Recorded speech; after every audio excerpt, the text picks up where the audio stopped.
पाठ कूलाम का नियम एवं विद्युत क्षेत्र पढ़ने जा रहे हैं।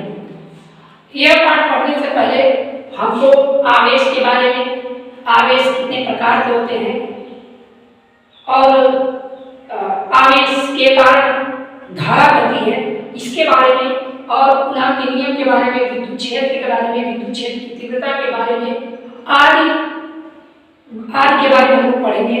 तो सबसे पहले शुरू करते हैं आवेश। देखिए, आवेश की वैसे तो कोई परिभाषा नहीं होती है, लेकिन आवेश के बारे में थोड़ी बहुत जानकारी के लिए बता देता हूँ। आपने जब बचपन में पढ़ रहे हैं 3 और 4 या 5 में आपने जब पढ़ रहे होंगे, छोटी कक्षाओं में जब आप पढ़ रहे होंगे, तो आवेश के बारे में आपने पढ़ा होगा। हम लोग किया करते थे, क्रियाकलाप किया करते थे, कलम को बाल में रगड़ करके जब हम छोटे छोटे कागज के टुकड़ों को पास ले जाते थे तो छोटे छोटे कागज के टुकड़े कागज कलम में क्या होते थे, चिपक जाते थे। वो किसके कारण होते थे? वह इसके कारण होते थे या तो कलम में जो इलेक्ट्रॉन होते थे वो बाहर चले जाते थे, और या तो कागज धनावेश होने के कारण कलम में चिपक जाता था। तो सबसे पहले हम पढ़ेंगे आवेश के बारे में। आवेश किसी वस्तु का वह गुण होता है, आवेश किसी वस्तु का वह गुण होता है जिसके कारण उस वस्तु में आकर्षण अथवा प्रतिकर्षण का गुण आता है, आवेश कहलाता है। अब आवेश 2 प्रकार के होते हैं, धनावेश और ऋणावेश। इंग्लिश में इसको पॉजिटिव चार्ज कहते हैं और ऋणावेश को कहते हैं नेगेटिव चार्ज। इन दोनों की परिभाषा बता देता हूँ। धनावेश यानी धनात्मक आवेश, यानी जो वे धनावेश या जो इलेक्ट्रॉन त्यागने की प्रवृत्ति रखते हैं धनावेश कहलाते हैं, और जो इलेक्ट्रॉन ग्रहण करने की प्रवृत्ति रखते हैं ऋणावेश कहलाते हैं। एक बार और परिभाषा बता देता हूँ। जो इलेक्ट्रॉन त्यागने की प्रवृत्ति रखते हैं धनावेश कहलाते हैं, और जो इलेक्ट्रॉन ग्रहण करने की प्रवृत्ति रखते हैं ऋणावेश कहलाते हैं। और इसके बाद हम विद्युत धारा के बारे में बताएंगे। इलेक्ट्रिक करंट किसे कहते हैं, विद्युत धारा किसे कहते हैं? विद्युत धारा यानी आवेश प्रवाह की दर, यानी आवेश के प्रवाहित होने की दर, यानी कितने समय में कितना आवेश प्रवाहित होता है, चाहे वो धनावेश हो चाहे वो ऋणावेश हो। धनावेश एवं ऋणावेश के प्रवाहित होने के कारण ही किसी परिपथ में, किसी चालक में, किसी तार में धारा बहती है। तो हम धारा की परिभाषा बताते हैं। धारा अर्थात किसी परिपथ में आवेश प्रवाह की दर को धारा कहते हैं। किसी परिपथ में आवेश प्रवाह की दर को धारा कहते हैं। इसकी और एक परिभाषा हो सकती है। देखिए, धारा हमेशा धन से ऋण की ओर जाती है, हमेशा धारा धन से ऋण की ओर जाती है। अतः हम कह सकते हैं, आपने केमिस्ट्री में पढ़ा होगा कि धनावेश को प्रोटॉन कहा जाता है और ऋणात्मक को इलेक्ट्रॉन कहा जाता है। अर्थात हम कह सकते हैं प्रोटॉनों की बहने की दिशा को, देखिए यही दिशा लिखा है, प्रोटॉनों की बहने की दिशा को धारा कहते हैं। और या तो ये भी कह सकते हैं, ये देखिए तीर ये नीचे की ओर आ रहा है लेकिन इलेक्ट्रॉन इस साइड से बहेगा, अर्थात इलेक्ट्रॉनों के विपरीत दिशा को धारा कहते हैं। और एक बार और बता देता हूँ कि किसी परिपथ में आवेश प्रवाह की दर को धारा कहते हैं यदि किसी परिपथ में यदि किसी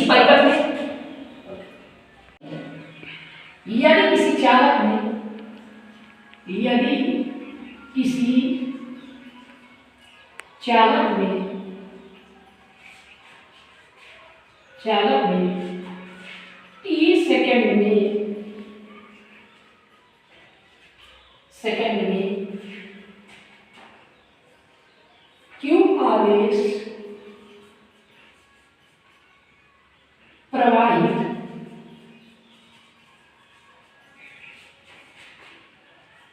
होता है तो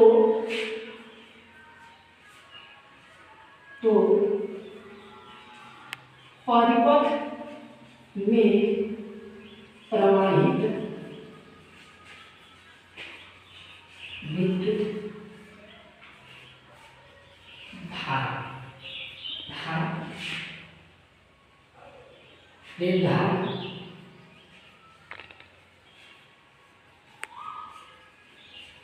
धारा बराबर आवेश बटा समय। धारा को देखिए मैंने लिखा, यदि किसी चालक में 30 सेकंड में Q आवेश प्रवाहित होता हो तो परिपथ में प्रवाहित विद्युत धारा बराबर आवेश बटा समय।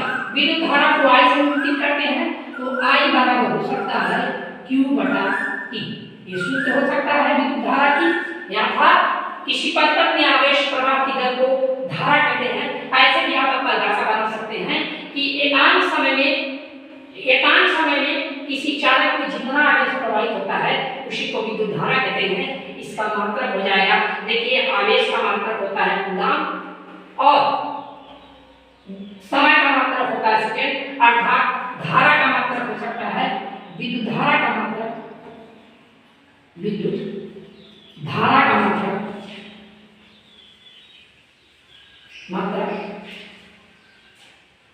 कूलम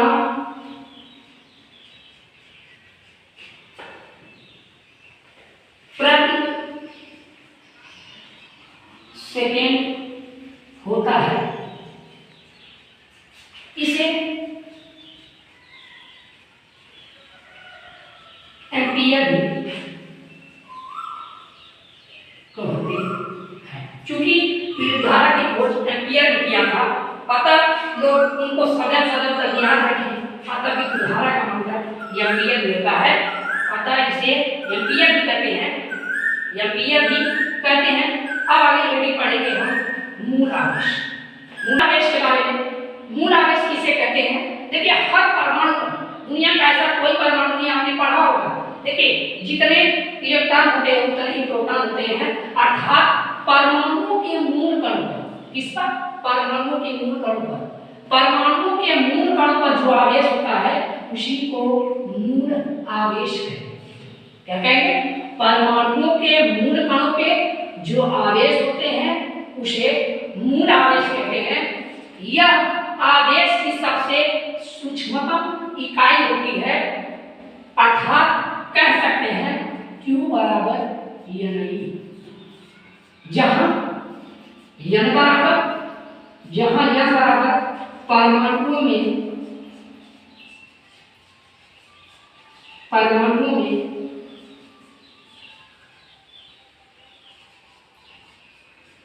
इलेक्ट्रॉनों की संख्या,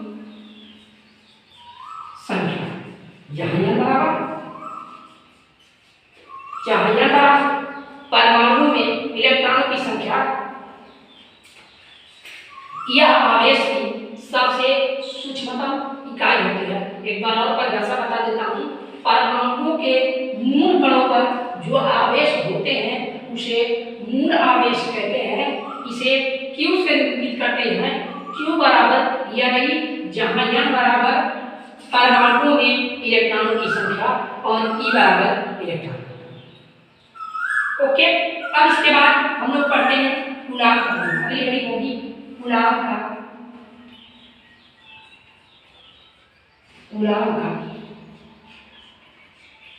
नियम।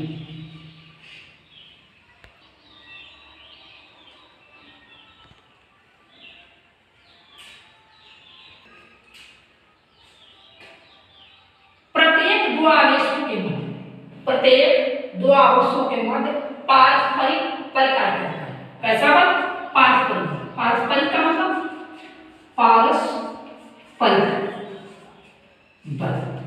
पारस्परिक बल का मतलब वो बल धनात्मक भी हो सकता है, ऋणात्मक भी हो सकता है।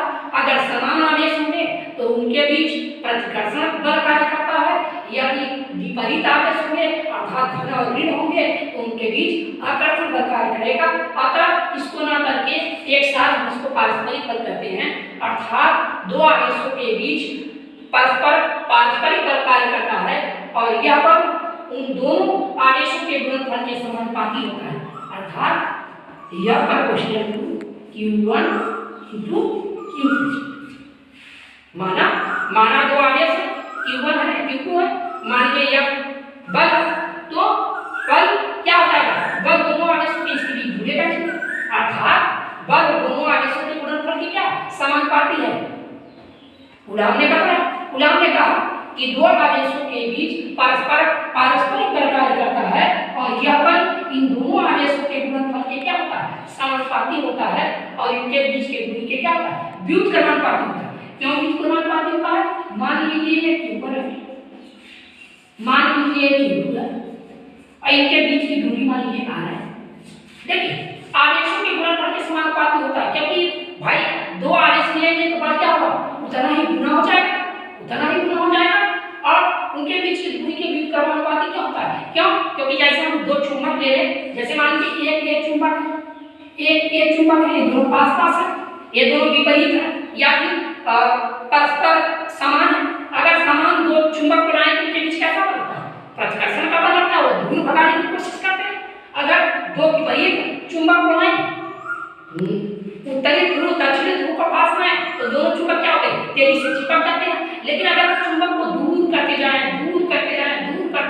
तो उनके बीच क्या होता है, बल कमजोर पड़ने लगता है। इसी प्रकार आवेशों में भी बल क्या होता है, जैसे इसकी दूरी बढ़ेगी बल क्या होगा, कमजोर होता जाएगा। अर्थात जितनी दूरी बढ़ेगी उनके बीच का बल क्या होगा, कमजोर होता जाएगा। अर्थात हम कह सकते हैं कि यह प्रोपोर्शनल टू 1/r, अर्थात जो बल कार्य करता है उन दोनों आवेशों के बीच की दूरी के क्या होता है, व्युत्क्रमानुपाती होता है। आप समझ गए होंगे क्यों उनके बीच की दूरी के व्युत्क्रमानुपाती होता है। क्यों?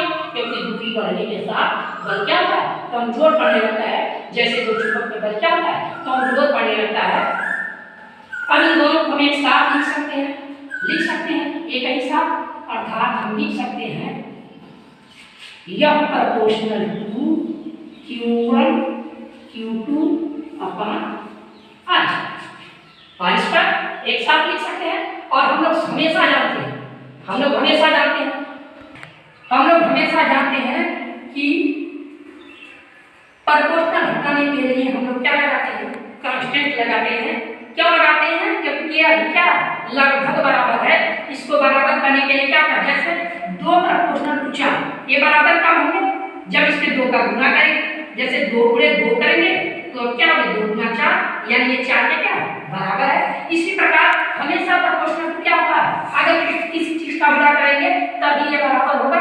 मान लीजिए हमने लिख दिया F बराबर K Q1 Q2 upon R।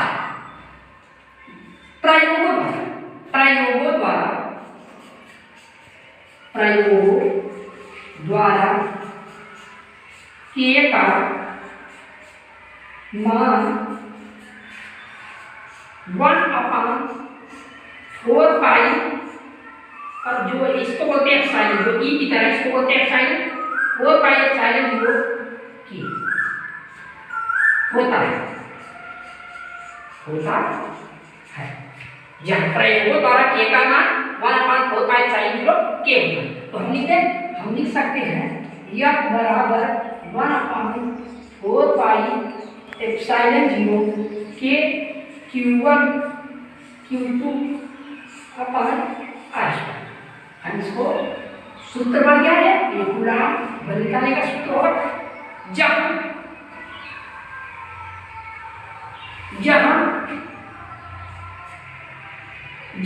Epsilon बराबर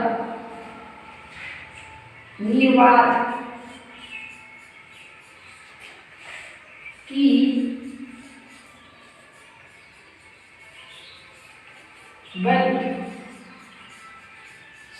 गतिशीलता और K बराबर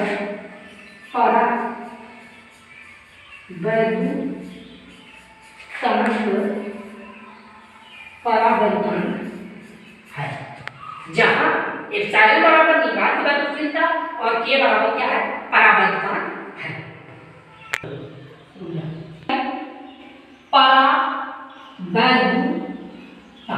अगली घड़ी में रुक जाइए, जबकि परावर्तन, चलिए परावर्तन के बारे में लेते हैं। परावर्तन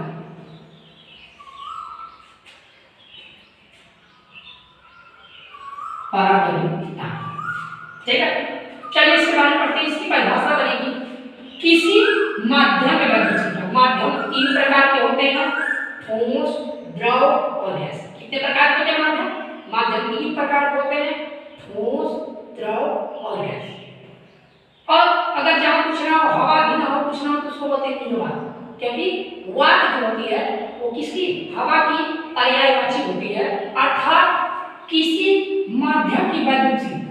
ऐसे परिभाषा लिखने के बराबर की किसी माध्यम की वैद्युतशीलता या निर्वात की वैद्युतशीलता के अनुपात को, ऐसे देखिए सूत्र हो जाएगा K बराबर एप्सिलॉन बटे एप्सिलॉन अब एप्सिलॉन अपान एप्सिलॉन, यही सूत्र होगा। अर्थात परिभाषा देखिए बहुत आसान बन जाएगा। देखिए क्या किसी माध्यम की वैद्युतशीलता, देखिए निर्वात के लिए मैं 0 लगाया, ठीक है। किसी माध्यम की वैद्युतशीलता या निर्वात की वैद्युतशीलता के अनुपात को परावैद्युतांक कहते हैं, इसे K से निरूपित करते हैं। देखिए ये दोनों सेम ये दोनों क्या सेम है। अगर दो राशियां समान हो और बटे हो तो दोनों क्या हो जाएंगे, कट जाएंगे। जैसे दूरी बटे दूरी हो जाए तो दूरी क्या हो जाएगी, कट जाएगी। केवल इतने 0 इसमें 0 नहीं, लेकिन दोनों है क्या वैद्युतशीलता है। तब आता क्या होगा, यह क्या यह कैसी राशि, यह मात्रकहीन राशि, इसका कोई मात्रक नहीं है। ये क्या है, मात्रकहीन राशि है, ठीक है। मात्रकहीन राशि है। जब मात्रकहीन राशि है तो इसकी बीमा भी नहीं होगी। अतः क्या है, यह बीमाहीन राशि भी है। ये क्या है, यह बीमाहीन राशि है। ओके, चलिए अगली हेडिंग आती है इलेक्ट्रिक फील्ड।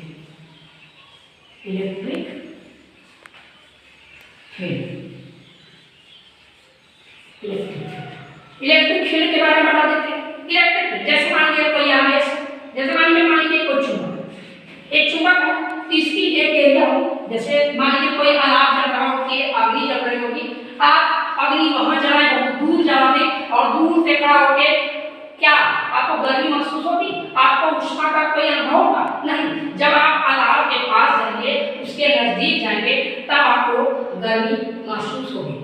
क्या गर्मी महसूस होगी। उसी प्रकार अगर मान लो कोई चुंबक है, अगर क्या होगा, एक चुंबक यहाँ रखें और एक चुंबक बहुत दूर रखें और उसको हम क्या करें, छिपाने की कोशिश करें या दूर भगाने की कोशिश करें, तो ऐसा कर सकता नहीं कर सकता, क्योंकि हर चुंबक की अपनी एक एरिया होती है।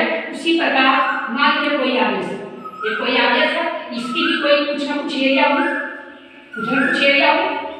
अगर इस एरिया के भीतर, इस क्षेत्र के भीतर किसी दूसरे आवेश को, दूसरे परीक्षण आवेश को लाएंगे, किसी परीक्षण करने वाले किसी दूसरे आवेश को, धनावेश को लाएंगे, तो क्या करेगा, वो आकर्षण बल का अनुभव करेगा या तो प्रतिकर्षण बल का अनुभव करेगा।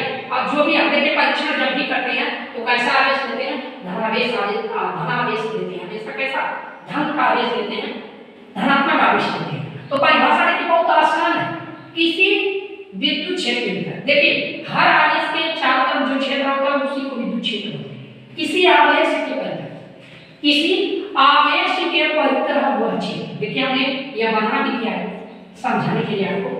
किसी आवेश के परिधि वह क्षेत्र जिसमें कोई परीक्षण आवेश, मान लीजिए कोई आवेश है, मैंने ग्रहण किया आवेश है, ये कोई क्या है, परीक्षण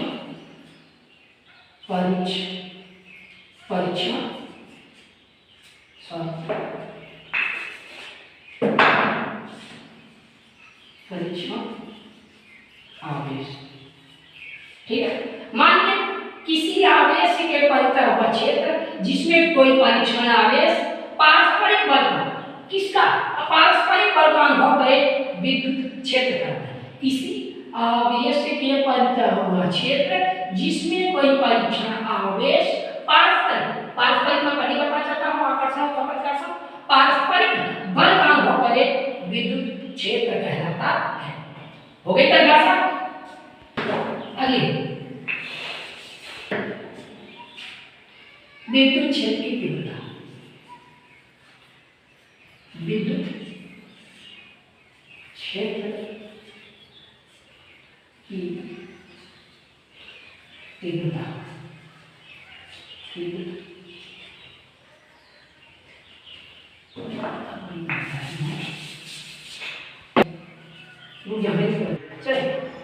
इसके बाद हेडिंग आती है विद्युत क्षेत्र की तीव्रता। Efficiency of electric field.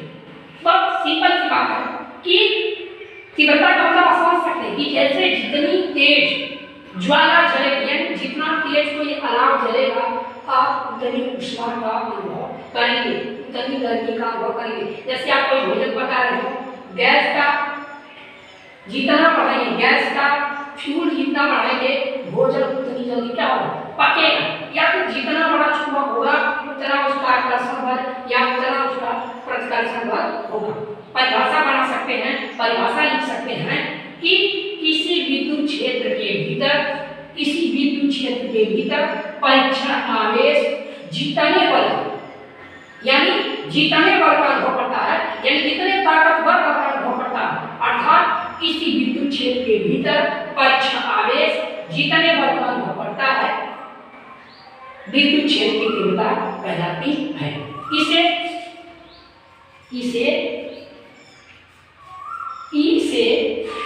निरूपित करते हैं,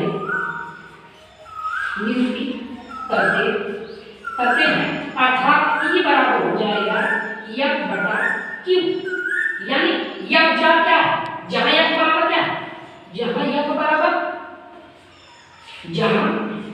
बराबर बल और Q बराबर क्या है, आवेश।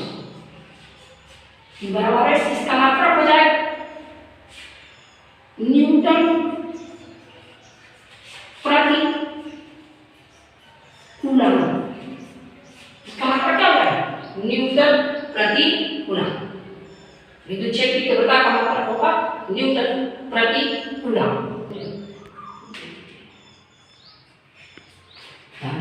देखिए ये विद्युत बल रेखा, विद्युत बल रेखा किसी विद्युत क्षेत्र में खींची गई वे काल्पनिक रेखाएं, किसी विद्युत क्षेत्र के भीतर खींची गई वे काल्पनिक रेखाएं जो किसी बिंदु पर परीक्षण आवेश पर कार्यरत बल की दिशा को निरूपित करती हैं, वैद्युत बल रेखाएं कहलाती हैं। परिभाषा एक बार लगा देते हैं, किसी विद्युत क्षेत्र के भीतर खींची गई वे काल्पनिक रेखाएं जो किसी बिंदु पर परीक्षण आवेश पर कार्यरत बल की दिशा को निरूपित करती हैं, वैद्युत बल रेखाएं कहलाती हैं। अब अगले हेडिंग हम डालते हैं वैद्युत बल रेखाओं के गुण। वैद्युत बल रेखाओं के